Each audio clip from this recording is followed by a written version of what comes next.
तो atomic radius जो है अगर उसके बताना है तो हम अगर कॉमन सेंस लगाएं, क्या कॉमन सेंस, तो यहाँ पर न्यूक्लियस है, न्यूक्लियस के चारों तरफ बोर्न ने बताया कि शेल है, ऑर्बिट है, जिसमें इलेक्ट्रॉन क्या हो रहे हैं, घूम रहे हैं। तो मान लो तीन ऑर्बिट है, इसमें इलेक्ट्रॉन यहाँ घूम रहा है। तो न्यूक्लियस और आउटर मोस्ट सेल के बीच की डिस्टेंस को क्या कहेंगे, एटॉमिक रेडियस। नहीं समझ पाए क्या? तो एटम के centre and outermost shell के बीच की डिस्टेंस, समझ गए कि नहीं? तो क्या है ये एटॉमिक रेडियस, डिस्टेंस बिटवीन किसके, सेंटर ऑफ एटम, समझ गए, एंड किसके बीच की, and outermost shell electron. Electron लिख देते हैं क्योंकि ये बाउंड्री देख नहीं पाते हैं हम लोग, तो हम लोग लिख देते हैं जो आउटर मोस्ट सेल का इलेक्ट्रॉन है उसके बीच और न्यूक्लियस के सेंटर के बीच के डिस्टेंस को, distance between centre of atom, centre of atom and outermost shell, electron के बीच की जो डिस्टेंस होगी वो क्या होगी, एटॉमिक रेडियस। समझ गए कि नहीं? ऐसे तो आउटर मोस्ट सेल भी लिख सकते हैं, आउटर मतलब सेल इलेक्ट्रॉन की जगह आउटर मोस्ट क्या लिख सकते हैं, शेल। समझ गए कि नहीं? समझ गए? अब समझ गए ना? देखो अब होता क्या है कि इलेक्ट्रॉन मूव करता है, इलेक्ट्रॉन क्या करता है, मूव करता है। तो इलेक्ट्रॉन जब मूव करता है तो उसकी पोजीशन तो फिक्स नहीं है, तो हम रेडियस को ऐसे नहीं निकाल सकते। लोगों ने कहा ऐसा रेडियस निकालना गलत है थोड़ा सा। तो रेडियस हम निकालेंगे कैसे? जैसे अब कहा कि अगर रेडियस निकालना है कि ये जैसे हाइड्रोजन है, तो हाइड्रोजन और हाइड्रोजन एटम मिल के H2 मॉलिक्यूल्स, हाइड्रोजन का मॉलिक्यूल्स बना लिया। ये क्या है, हाइड्रोजन का मॉलिक्यूल्स।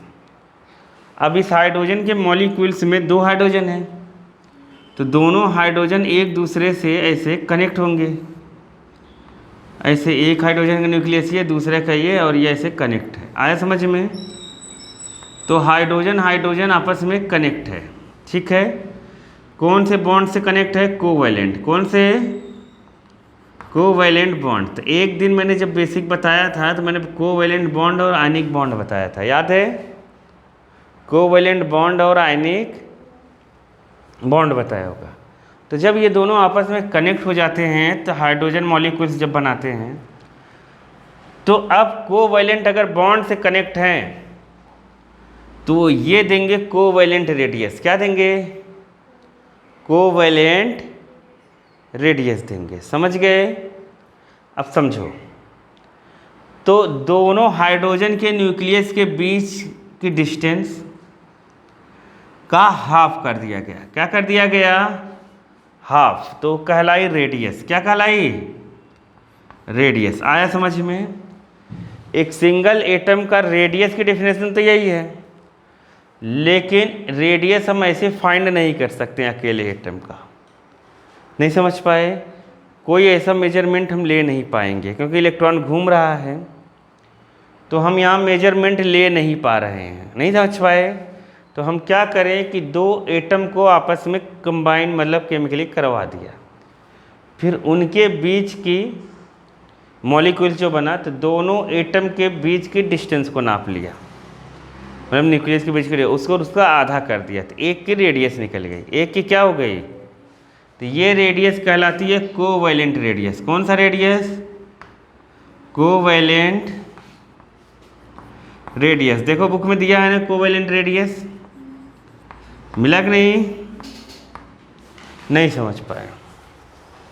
मिला कोवैलेंट रेडियस। देखो कोवैलेंट रेडियस एक तरह का क्या है, एटॉमिक रेडियस है। नहीं समझे तुम बालिके, समझ गई। जैसे देखो क्लोरीन है, क्या क्लोरीन, क्लोरीन देखो बालक, क्लोरीन है 17 नंबर पे आता है, 287 होगा। अगर इसका इलेक्ट्रॉनिक हम कन्फिग्रेशन करें, कर दिया मतलब इसमें +17 अंदर है, मतलब पॉजिटिव चार्ज यहाँ, 2 इलेक्ट्रॉन यहाँ होंगे, 8 इसमें होंगे, होंगे ना। और इसके बाहर वाले में कितने होंगे,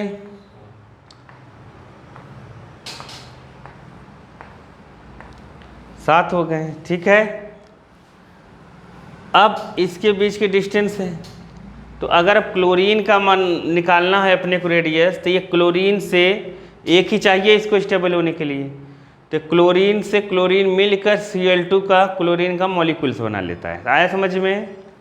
फिर दूसरा क्लोरीन हम इसी के बगल में बना देंगे, आया समझ में। फिर इसका भी सेल ऐसे बना देंगे। अब इन दोनों न्यूक्लियस के बीच की डिस्टेंस नाप लेंगे और फिर उसको क्या कर देंगे, आधा, तो ये हो जाएगा कोवैलेंट रेडियस, और कोवैलेंट रेडियस ही बन जाएगा एटॉमिक रेडियस। नहीं समझे क्या, नहीं समझे। आ गया कि नहीं आया, आ गया बालक, हाँ। तो ऐसे हम एटम का रेडियस निकाल सकते हैं उसके हाफ कर को। आया समझ में, नहीं आया। सेम एटम का मॉलिक्यूल्स लो, क्या लो, सेम एटम का मॉलिक्यूल्स लो, उन दोनों को मतलब उन दोनों के न्यूक्लियस के बीच का डिस्टेंस मेजर कर लो, फिर उसका हाफ कर लो, या उन दोनों के सेंटर के बीच के डिस्टेंस मेजर करके हाफ कर दो, तो निकल जाएगा कोवैलेंट रेडियस। वही है एटॉमिक रेडियस, समझ गए। क्योंकि एक सिंगल एटम का एटॉमिक रेडियस नहीं निकाल पाए थे लोग, तो ऐसे एवरेज में बता रहे हैं रेडियस। समझे कि नहीं समझे, कुछ कुछ आ गया ना समझ में तुम लोगों को। तो चलो नीचे दिया हुआ मेटेलिक रेडियस, कौन सा, मेटेलिक रेडियस मिला। मेटेलिक रेडियस भी एक तरह का एटॉमिक रेडियस ही है, समझ गए कि नहीं, एटम का रेडियस। तो मेटेलिक रेडियस में मेटल तुमने देखा ही होगा, मेटेलिक रेडियस मेटल में होगा, क्या होगा। तो जो मेटल में होते हैं मेटेलिक रेडियस मतलब मेटल होते हैं, जैसे आयरन हो गया, क्या हो गया, आयरन हो गया, जिंक हो गया, पोटेशियम हो गया, सोडियम हो गया। जैसे हम पोटेशियम थोड़ा सा लाएं, कितना, थोड़ा सा क्या लाएं, पोटेशियम। तो पोटेशियम जब हम लाते हैं या सोडियम लाते हैं, कुछ भी ला लो, सोडियम ला लो, तो सोडियम के उसमें बहुत सारे एटम होंगे। सोडियम के क्या होंगे, उसमें बहुत सारे एटम होंगे, समझ गए कि नहीं, नहीं समझे। बहुत सारे सोडियम के एटम होंगे। अब उन एटम के बीच की डिस्टेंस होगी, कुछ होगी कि नहीं होगी, होगी। समझ नहीं पा रहे हो क्या, नहीं समझ पा रहे हो, नहीं समझ पा रहे हो, नहीं समझ पा रहे हो। जैसे मैं कहूँ कि 20 ग्राम सोडियम लो, 20 ग्राम सोडियम में उसमें सोडियम के कितने एटम होंगे, उसमें सोडियम के कितने एटम होंगे तुम्हें बताना है। तो बताओ कैसे बताएंगे, समझ में आ गया सवाल, नहीं आया। मैं कहूँ 1 कप पानी लो, उसमें कितने H2O होंगे, सवाल समझ में आया।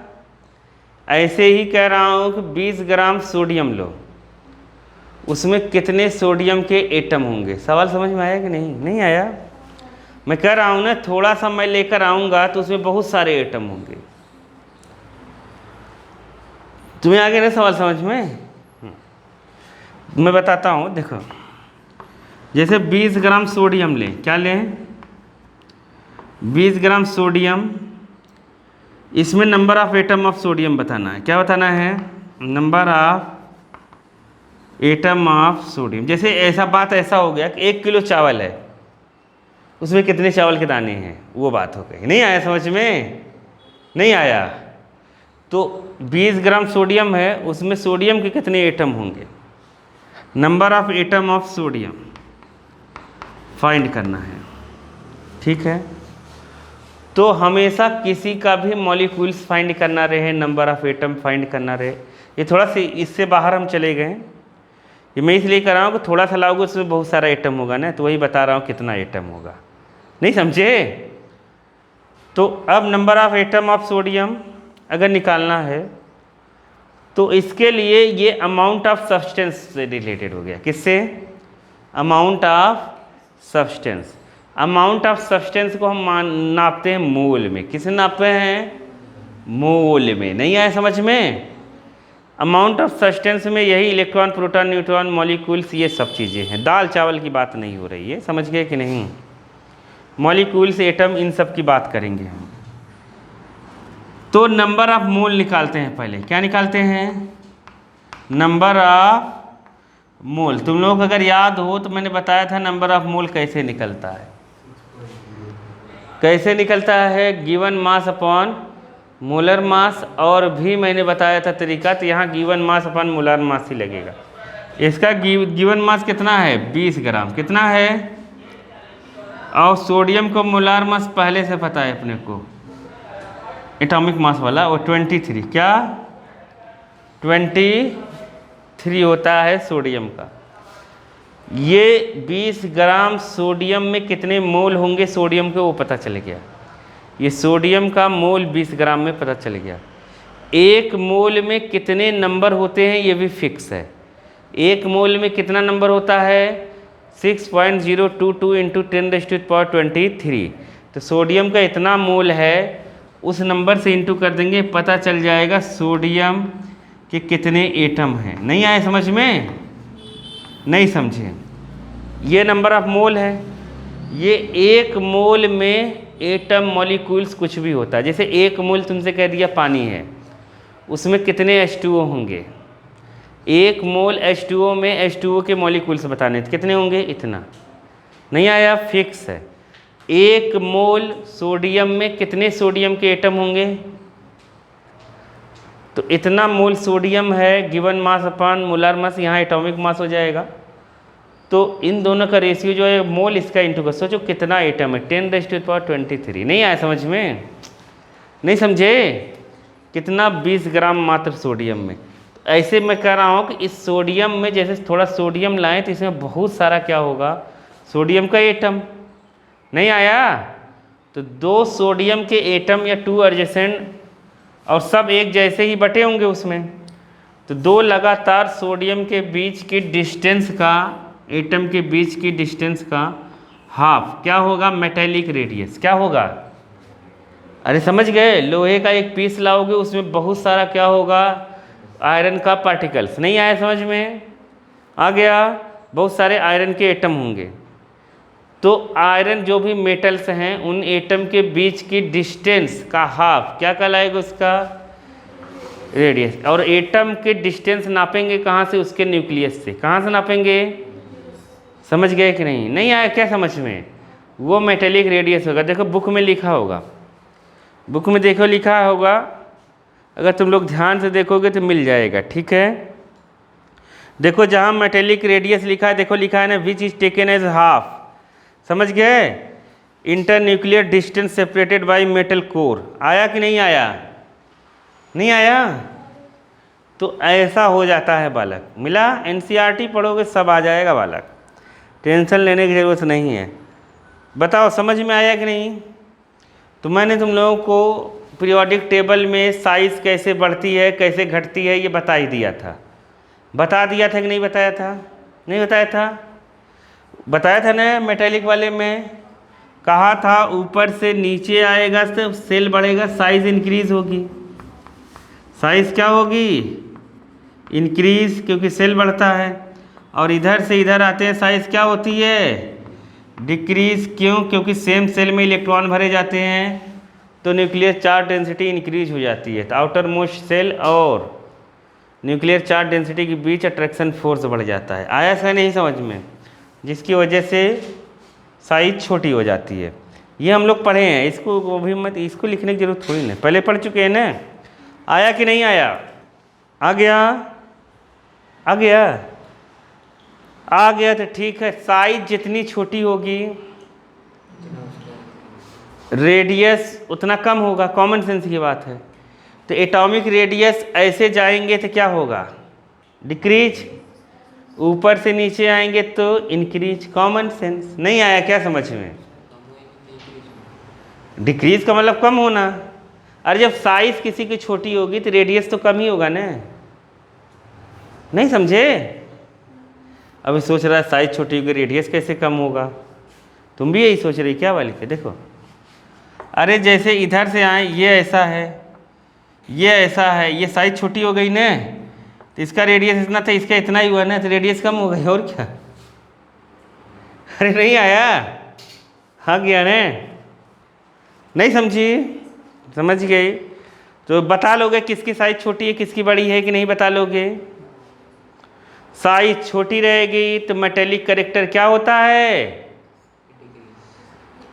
हाँ, साइज छोटी रहेगी तो मेटेलिक करेक्टर डिक्रीज। समझ गए कि नहीं समझे?